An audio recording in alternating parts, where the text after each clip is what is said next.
Hello student, मैं Shivam maths सब में आप लोगों का स्वागत है। हम लोग पढ़ रहे थे प्राकृतिक संख्या पद्धति में उसका जितने नियम थे कुछ पढ़ लिए हैं, उस पर आधारित अब क्वेश्चन देखेंगे। पहला क्वेश्चन हम ले रहे हैं, वन क्या है। वन क्या है, ऐसे क्वेश्चन बनता है। वन क्या है, ऑप्शन 4 देगा, ठीक है। एक देगा भाज्य, एक देगा अभाज्य। पहला ऑप्शन देखिए क्या दे दिया क्या, भाज्य। दूसरा दे दिया अभाज्य। तीसरा दे दिया न तो भाज्य है और न अभाज्य।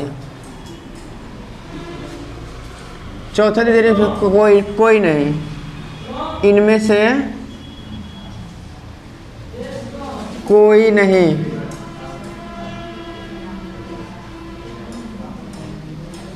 ठीक, यह इतना देगा। अब इसमें से हमें बताना है वन क्या है, भाज्य है कि अभाज्य है, न तो भाज्य है न ही अभाज्य है और इनमें से कोई नहीं।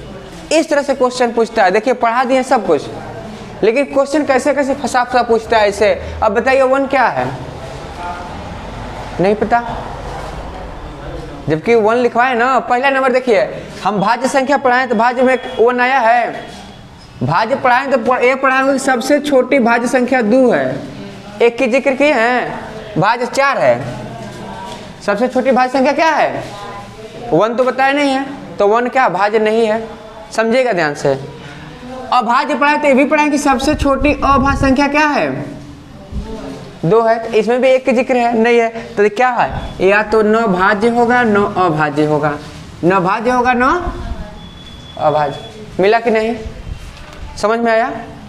इस तरह से सवाल पूछता है। ऐसे पूछ दे, ऐसी कौन सा अभाज्य संख्या है जो सम है, ऐसे पूछ दे। ऐसी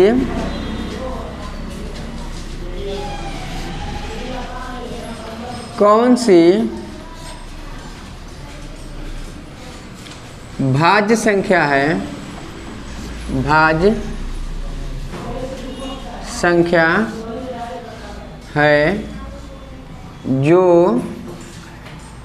सम है। ऐसी कौन सी अभाज्य संख्या है, कौन सी संख्या है, अभाज्य संख्या है जो सम है। तो कौन सा बताएंगे, कौन सा होगा, बोलिए आप लोग। 2 होगा, ठीक है। क्यों, क्योंकि अभी ऊपर ही लिखे अभाज्य संख्या सबसे छोटी क्या होती है, 2, और 2 हम जानते हैं सबसे क्या है, 2 भाज्य भी है हमारा, अभाज्य भी है, ठीक है। इसे नोट कीजिए।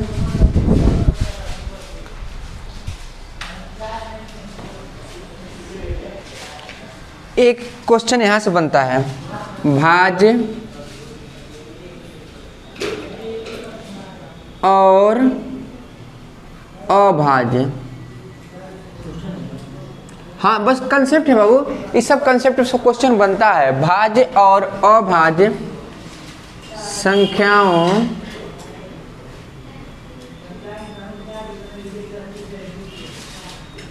का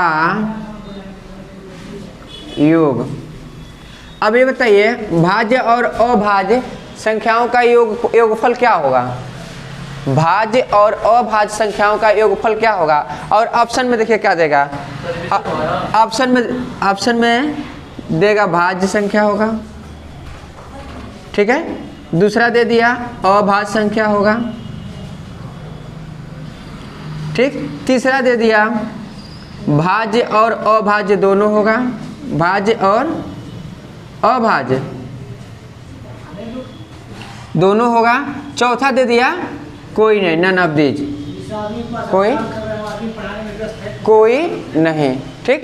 फिर से आप सुनिए क्या है, क्या दिया, हाँ ए भाज्य और अभाज्य संख्याओं का योग, भाज्य और अभाज्य संख्याओं का योग। अब बताइए भाज्य और अभाज्य संख्याओं का योग क्या होगा, इसमें से भाज्य संख्या होगा कि अभाज्य संख्या होगा। कि भाज्य अभाज्य दोनों होगा कि कोई नहीं होगा। तो हम वैसे तो देखिए हम लोग सीखने आए हैं, ऐसे तो हम मान नहीं सकते कोई भी ऑप्शन। तो सबसे पहले हम चेक करेंगे भाज्य और अभाज्य संख्या का उपयोग करना है। तो एक कोई भाज्य संख्या बताइए, 2 ले लिए। एक अभाज्य संख्या बताइए, 4। जोड़ेंगे तो क्या हो जाएगा, 6 क्या है, 6 क्या है बाबू। यहाँ ऑप्शन के हिसाब से, अब सम विषम इसमें मत घुसा देना, ऑप्शन के हिसाब से चलना है, ठीक है। तो भाज्य हो गया। अच्छा कोई और ले लीजिए, 3 क्या है, अभाज्य, अभाज्य है 3। एक भाज्य संख्या ले लीजिए, 6 ले लें। 6 3 कितना हो गया, 9। 9 क्या है, 6 3 9 क्या है, भाज्य। कोई और एग्जाम्पल देखिए, अभाज्य संख्या 5 ले लीजिए, ठीक है। क्या ले लें, 6 ले लें। 6 और 5 क्या हो गया, 11 क्या है। अभी देखिए अभी 2 हम चेक किए हैं तो भाज्य भाज्य आया है, तो हम तो खुश होकर भाज्य मार देंगे, ऑप्शन में मिल जाएगा तो ऊपर है। लेकिन इसके बाद वाला हम चेक किए तो 5 क्या है, अभाज्य है, और 6 क्या है, भाज्य है। इन दोनों को जोड़ने तो 11 11 क्या है। तो हम क्या हमें मिल रहा है, हम देख रहे हैं भाज्य भी मिल रहा है, और तो हमेशा किसके साथ जाएंगे, योगफल। जब भी कहे भाज्य और अभाज्य संख्याओं का योग, हमेशा क्या होगा, भाज्य और अभाज्य दोनों हो सकता है, ठीक है। भाज्य और अभाज्य दोनों हो सकता है। यदि यही कहें भाज्य, यहाँ देखो ये समझो, भाज्य और अभाज्य, अभाज्य संख्याओं का अंतर, योग था तो जोड़ रहे थे, अंतर का है तो क्या करेंगे, घटाएंगे। अब कह रहा है भाज्य और अभाज्य संख्याओं का अंतर क्या होगा। ऑप्शन सेम यही रहेगा, ऑप्शन सेम यही रहेगा, भाज्य अभाज्य, भाज्य अभाज्य दोनों या कोई नहीं। तो भाज्य अभाज्य अब घटा के ही चेक करेंगे, सेम ऑप्शन सेम ले लें। मान लीजिए एक भाज्य संख्या 4 ले लिए, अभाज्य संख्या 2 ले लिए, तो कितना आया, 2 क्या है, भाज्य है कि अभाज्य है, 2 क्या है, अभाज्य है ना। तो देखिए अभाज्य निकला, सेम एग्जांपल यही लीजिए। फिर 6 ले लिए प्लस 3 ले लिए, कितना हो गया, 9। 9 क्या है, अच्छा माइनस करना है, ये कितना आ जाएगा, 3 क्या है, अभाज्य। एक और एग्जांपल लीजिए, ये 6 हो गया और क्या हो गया, 5। 1 आया, 1 क्या है, न भाज्य है न अभाज्य है। कोई और एग्जांपल बताइए, आगे बढ़ाइए। भाज्य संख्या लीजिए, अभाज्य संख्या या भाज्य। भाज्य ले लिए कितना, 8 ले लिए, 3 ले लिए, 3 अभाज्य है, 8 में से 3 घटा क्या आ रहा है, 5 अभाज्य आ रहा है कि नहीं। 15 ले लिए, ठीक है, 3 ले लिए, क्या आ जाएगा, आ गया 12। तो 12 क्या है। तो हमें यह समझ में आया कि भाज्य और अभाज्य संख्याओं का योगफल पूछे या अंतर पूछे, क्या मिल रहा है, भाज्य और अभाज्य संख्याओं का योगफल पूछे या अंतर पूछे, हमेशा या तो भाज्य होगा या तो अभाज्य, दोनों होगा। ये नहीं कि भाज्य अभाज्य मार देंगे ना, भाज्य और अभाज्य दोनों हो सकता है। देखिए कई कंडीशन में भाज्य आ रहा है, कई कंडीशन में अभाज्य आ रहा है। तो यह कंसेप्ट हमें मिला कि नहीं, कि भाज्य संख्या और अभाज्य संख्याओं का योगफल और अंतर हमेशा भाज्य और अभाज्य दोनों होगा। क्लियर, नोट कर लीजिए इतना। एक रोको जी, फ्लैट मार। हाँ देखिए संख्या कितना दिया है, इतना दिया है कि अंकों को आरोही क्रम में पुनः व्यवस्थित करना है, ठीक है। कितने अंकों का स्थानीय मान अपरिवर्तित रहेगा, ठीक है। कितने का अपरिवर्तित रहेगा, तो पहले क्या करेंगे, संख्या हम लिख लेंगे। संख्या क्या दिया है, देखिए लिखे 5 3 1 4 6 8 7। अब इसको कहाँ कैसे रखना है? आरोही क्रम में। किसमें? आरोही क्रम में। आरोही क्रम में रखेंगे तो आरोही क्रम में पहले सबसे छोटा फिर उससे बड़ा। तो 1 के बाद 2 है नहीं तो 3 के बाद 4 के बाद 5 6 7 8। हम देख रहे हैं 3 की जगह पे 3 आया है और 6 की जगह पे तो कितने अपरिवर्तित हैं? बस 2 ऐसी संख्याएं हैं जो अपरिवर्तित हैं। क्वेश्चन क्लियर हुआ? ऐसे क्वेश्चन पूछता है, ये नहीं कि आरोही अवरोही में बैठा देना ना, ऐसे घुमा घुमा कर क्वेश्चन पूछता है। लेकिन टॉपिक वही है, पहले आरोही अवरोही क्लियर होनी चाहिए फिर होगा ये। क्लियर हुआ? फिर नोट कर लीजिए इसे। देखिए अगला क्वेश्चन क्या है? 4 अंकों वाली सबसे छोटी संख्या और 4 अंकों वाली सबसे बड़ी संख्या। अंतर मतलब क्या होता है? घटाना। अंतर मतलब ना घटा देंगे। तो 4 अंकों की सबसे बड़ी संख्या लिखेंगे तो क्या लिखेंगे? 9900। सबसे छोटी संख्या 100। अंतर कर लीजिए 9 और 9 में से घटा और सीधे ऑप्शन हमारा मिल रहा है कौन सा?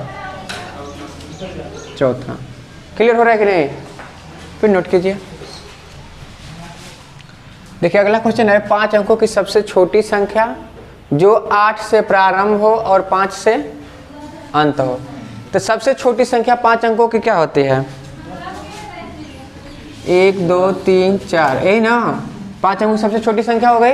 लेकिन कंडीशन क्या कर रहा है? 5 से प्रारंभ हो तो 8 से प्रारंभ हो तो 8 से प्रारंभ करेंगे और ख़त्म किस पे हो? 5 पे। तो 5 पे ख़त्म कर देंगे तो यही हो जाएगी हमारे। क्लियर हुआ? छोटी संख्या लिख ले। जैसे सवाल कह रहा है 8 से प्रारंभ तो 1 की जगह पे 8, अंत किससे हो रही है? 5 से, तो 0 की जगह 5, आंसर हो गया। और तीसरा ऑप्शन हमारा दिख रहा है। क्लियर हुआ कि नहीं? कीजिए। देखिए अगला क्वेश्चन क्या कर रहा है? यदि 6 अंकों की सबसे छोटी संख्या, 6 अंकों की तो सबसे छोटी संख्या क्या होगी 6 अंक की? लिखेंगे 1 और 0 0 0 0 0 1 2 3 4 5 6 छोटी संख्या हो गई। अब कह रहा है 4 अंकों की सबसे बड़ी संख्या। 4 अंकों की सबसे बड़ी संख्या 9 9 9 और 9 को घटाया जाए तो उत्तर हमारा क्या होगा? तो यहाँ देखिए 10 में से 9 घटेगा तो कितना हो जाएगा? 1।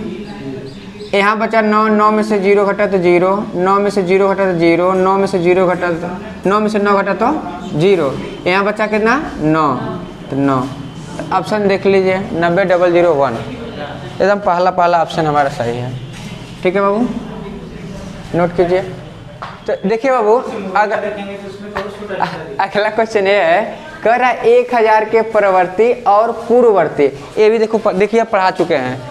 1000 के यदि कहे परवर्ती, 1000 के परवर्ती मतलब आगे एक अंक, यही ना? परवर्ती मतलब आगे, तो 1001। ठीक। 1000 के पूर्ववर्ती मतलब एक पहले, एक कम हो जाएगा पूर्ववर्ती। तो 1000 में से घटा देंगे तो क्या हो जाएगा? 9 9 9। इसका हमसे क्या पूछ रहा है? योग मतलब क्या कर देंगे? जोड़ देंगे। तो 9 और 1 10 हासिल 1, 9 और 1 10 हासिल 1, 9 और 1 10, 1 1 2, 2000। और 2000 ऑप्शन कौन सा है? दूसरा। क्लियर हो रहा है? नोट कीजिए।